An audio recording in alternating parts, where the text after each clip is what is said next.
বিসমিল্লাহির রহমানির রহিম। আজকের পর্বে আমি রান্না করে দেখাবো মাছ ভাজি।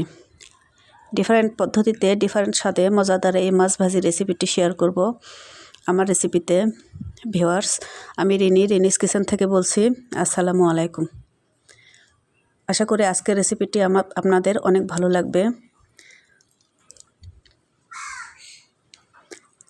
তো চলে যাচ্ছি মূল রেসিপিতে। প্রথমে আমি একটা প্যান নিয়েছি, পর্যাপ্ত পরিমাণ পেঁয়াজ দিলাম।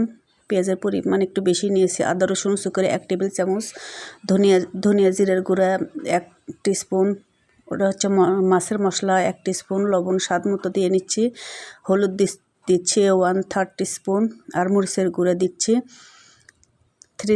3 টিস্পুন, আর হাফ কাপ তেল দিচ্ছি। এখানে আমি ভালো করে তেল মশলাগুলো পেঁয়াজের সাথে মেখে নেব।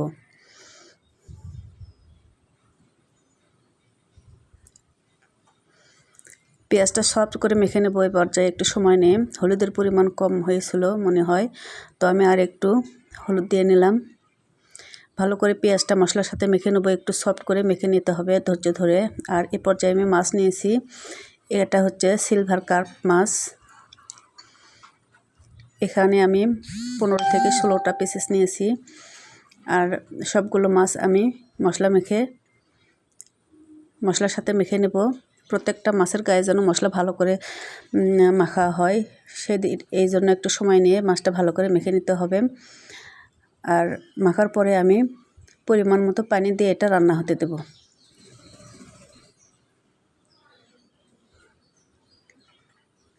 একটু মিশিয়ে নিয়ে আমি রান্না হতে দেব এবং ঢেকে রান্না করব পানিটা শুকিয়ে আসা পর্যন্ত। এর মাঝখানে আমি 2-1 বার নেড়ে চেড়ে দিয়েছি। তো আমার মাছ রান্নার পানিটা এরকম পর্যায়ে এসছে, আমার আরও একটু পানিটা শুকাতে হবে। তো এভাবে এখন ঢাকনা খুলে নেড়ে চেড়ে পানিটা শুকিয়ে নেব।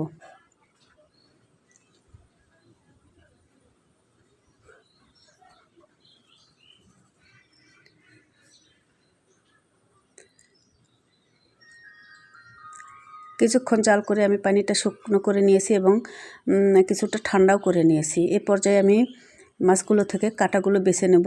একটু ঠান্ডা হলে এভাবে করে সবগুলো কাঁটা আমি বেছে নেব, যতদূর সম্ভব ছোট বড় সব কাঁটাই আমি বেছে নেব।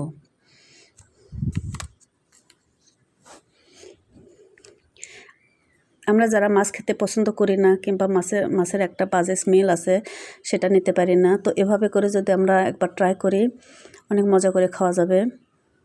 ভীষণ মজার একটা রান্না এটা। একবার যারা মাছ পছন্দ করেন না তারা ট্রাই করতে পারেন। আমি এভাবে করে সবগুলো কাঁটা বেছে নিয়েছি, যতদূর সম্ভব ছোট বড় সব কাঁটা আমি বেছে নিয়েছি।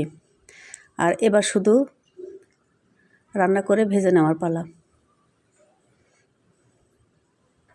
স্লো হিটে রান্নাটা করতে হবে শেষের দিকে। তো এই পর্যায়ে আমি ভাজা জিরার গুঁড়া দিচ্ছি 1 টিস্পুন।